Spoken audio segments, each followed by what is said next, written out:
எல்லோருக்கும் வணக்கம். உங்கள் அனைவரையும் அகல் கிச்சனுக்கு வரவேற்கின்றேன். நான் இன்றைக்கு இந்த ரோஸ் மில்க் வச்சு ஒரு ஜூஸ் ஒன்று செய்ய போகிறேன்.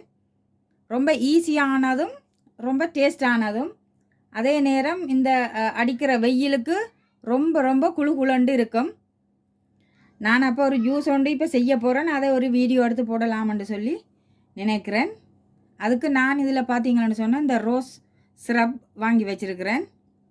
இதில் பல வகையானது இருக்குது. நான் இது தான் வாங்கி வச்சுருக்கிறேன். இப்படி நீங்கள் ஏதாவது ஒன்று இதுக்கு பயன்படுத்தலாம். மற்றது பார்த்தீங்கன்னு சொன்னால் கசகசா, இது நான் ஒரு 15 நிமிஷம் தண்ணியில் ஊற வச்சு எடுத்துருக்கிறேன். அதே நேரம் வனிலா ஐஸ்கிரீம் எடுத்துருக்கிறேன். இது 2 விதமான ஜூஸ் செய்ய போகிறேன். ஒன்று வனிலா ஐஸ்கிரீம் சேர்த்து செய்ய போகிறேன், இன்னொன்று ஐஸ்கிரீம் சேர்க்காமல் செய்ய போகிறேன். அதுக்கு பாலும் சீனியும் சேர்க்க வேணும். நான் இப்போ அந்த ஜூஸ் எப்படி செய்யலாம்னு சொல்லி செய்து காட்டுறேன். நான் இப்போ ஒரு 2 கிளாஸ் ஜூஸ் செய்ய போகிறேன். அதுக்கு 2 கிளாஸ் தண்ணி விட்டுருக்கிறேன். இப்போ இதுக்கு பவுடர் சுகர் சேர்க்கிறேன். ஈஸியாக உடனே கரைச்சி எடுக்கிறதுக்காக இப்படி ஒரு கிரைண்டரில் போட்டு நான் பவுடரை அரைச்சி எடுத்துருக்கிறேன்.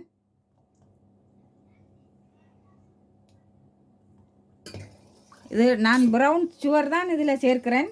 நீங்கள் எந்த சுகராக இருந்தாலும் சேர்க்கலாம்.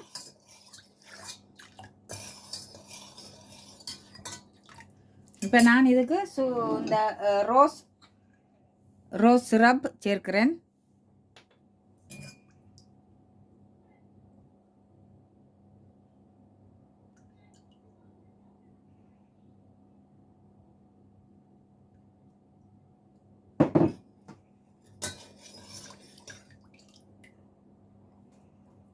இப்போ நான் இதுக்கு பால் ஆட் பண்ண போகிறேன்.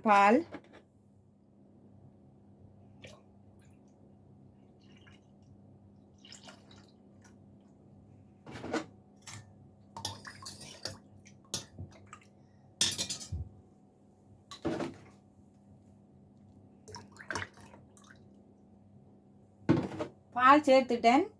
ஆனால் எனக்கு அந்த கலர் ரோஸ் கலர் வரையில் நான் அதால் இன்னும் இந்த கலர் சேர்க்கிறேன். கலருக்கு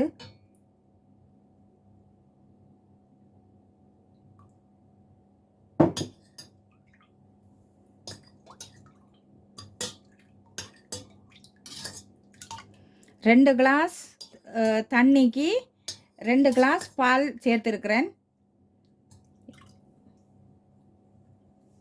இப்போ நான் பார்த்தீங்கன்னு சொன்னால் இந்த கசகசாவை சேர்க்கிறேன் இதுக்குள்ள.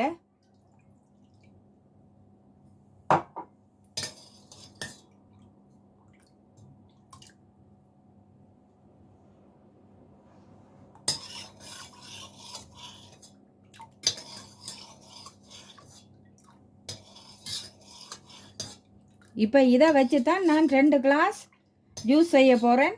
அது எப்படி என்று சொல்லி இப்போ நான் கிளாஸ் எடுத்து செய்து காட்டுறேன். இப்போ நான் 2 கிளாஸ் எடுத்துருக்கிறேன். இப்போ இதுக்குள்ளே நான் இந்த ரோஸ் மில்கை சேர்க்கிறேன்.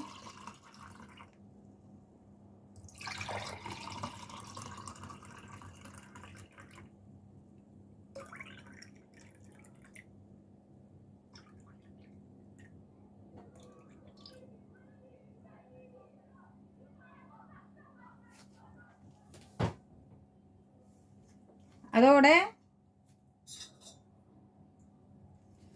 இதில் பார்த்தீங்கன்னா ஐஸ் கட்டி எடுத்து வச்சுக்கிறேன். இது நான் சும்மா நார்மலாக செய்ய போகிற ஜூஸுக்கு தான் இந்த ஐஸ் கட்டி. ஐஸ்கிரீம் சேர்த்து செய்கிறதுக்கு நான் ஐஸ் கட்டி போட மாட்டேன். இது நான் நார்மலாக டீபுரிச்சிலே தெரியுமா ஐஸ் ட்ரேயில் போட்டு வச்சுருக்கிறேன்.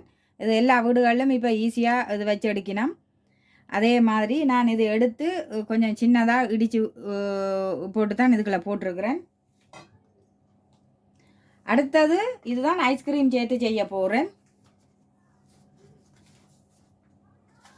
அதுக்கு பார்த்தீங்கன்னு சொன்னால் அந்த ஐஸ்கிரீம் பேக்கெட் புதுசாக வாங்கினது இதை உடைச்சி எடுத்துட்டு வரேன். இப்போ நான் இதுக்கு ஐஸ்கிரீம் சேர்க்கிறேன், வனிலா ஐஸ்கிரீம்.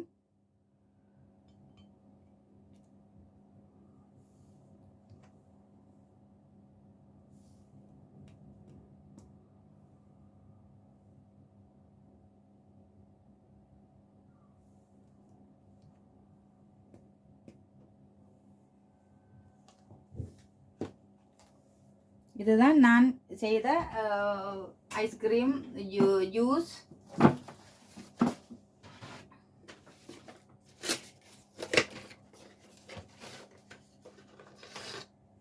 இப்போ 2 ஸ்டோ எடுத்திருக்கிறேன்.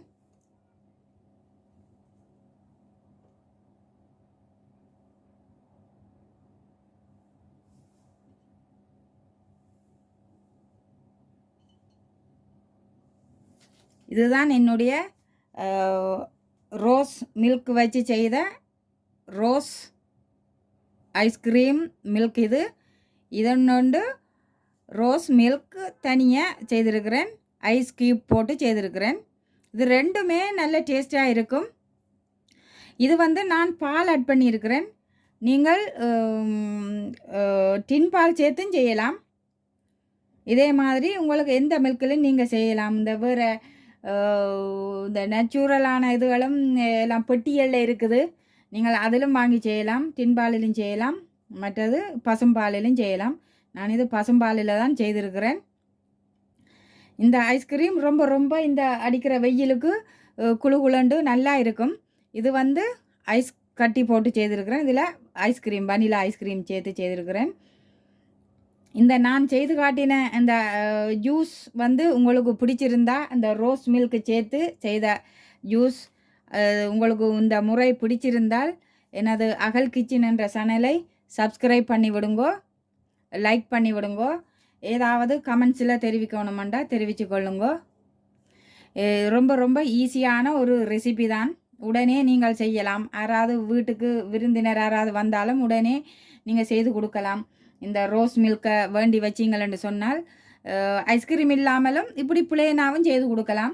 ஐஸ் கட்டி போட்டு தான் செய்யணுமெண்டு இல்லை, ஐஸ் கட்டி இல்லாமலும் இது செய்யலாம். நார்மலாக செய்தாலே இது ரொம்ப ரொம்ப டேஸ்டான ஒரு ஜூஸ் தான் இது. இந்த ரோஸ் மில்க் நான் செய்து காட்டின முறை உங்களுக்கு பிடிச்சிருந்தால் எனது அகல் கிச்சன் என்ற சேனலை சப்ஸ்கிரைப் பண்ணி விடுங்கோ, லைக் பண்ணி விடுங்கோ. இவ்வளவு நேரமும் எனது வீடியோவை பார்த்த உங்கள் அனைவருக்கும் மிக்க மிக்க நன்றி. நான் உங்களை மீண்டும் இன்னொரு வீடியோவில் சந்திக்கின்றேன். நன்றி, வணக்கம்.